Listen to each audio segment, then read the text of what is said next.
Gullarimni qishga qanaqa tayyorlashim kerak? Gullarim gullamayapti. Gullarim stressga tushyapti. Nima qilishim kerak? Videoni oxirigacha ko'ramiz va birgalashib kokteylni tayyorlaymiz.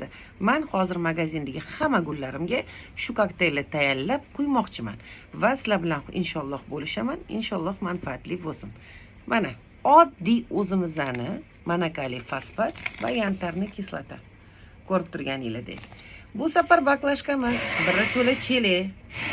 Bu yerda men hisobini oldim. 1 litrga 1 gram manakali fosfat, mana ko'rib turganingizdek tortib oldim.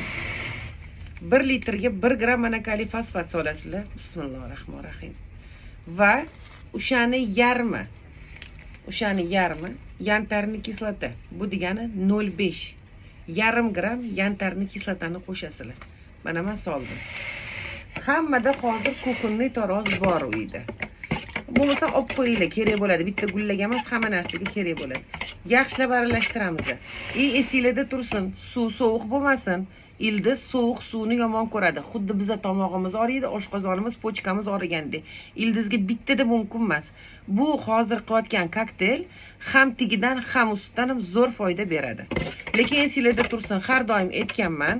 Manakalini berayotganda, даже yantarni berayotganda 1 kun, 3 kun, 4 kun oldin даже sug'orilgan bo'lishi kerak, namroq bo'lishi kerak. Quruq anaqaga bo'lmaydi. Kuydirib qo'yishingiz mumkin. Suvim iliqdan ham issiqroq. Даже ustiga suv sepayotganingizda bilasizlarmi, issiq suv sepishingiz kerak. Nimaga desanglar, уже kunlar sovidi, suvni narastayini sepayotganda, havo bilan uchayotganda gulga уже iliq bo'lib, komnatning temperaturada yetib boradi. Mana tayyorladik. Bir 5 minut, 10 minut ushlaymiz, чтобы yaxshilab kristallari erib ketishi uchun. Va mana shu tayyorlagan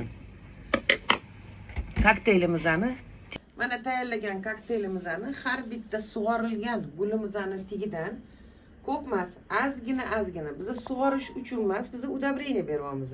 Mana shu o'rtasidan berib chiqamiz.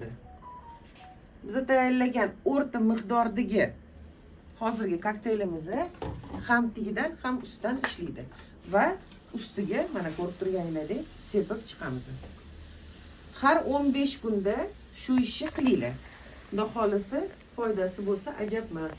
Allohdan biz sababini qilamiz.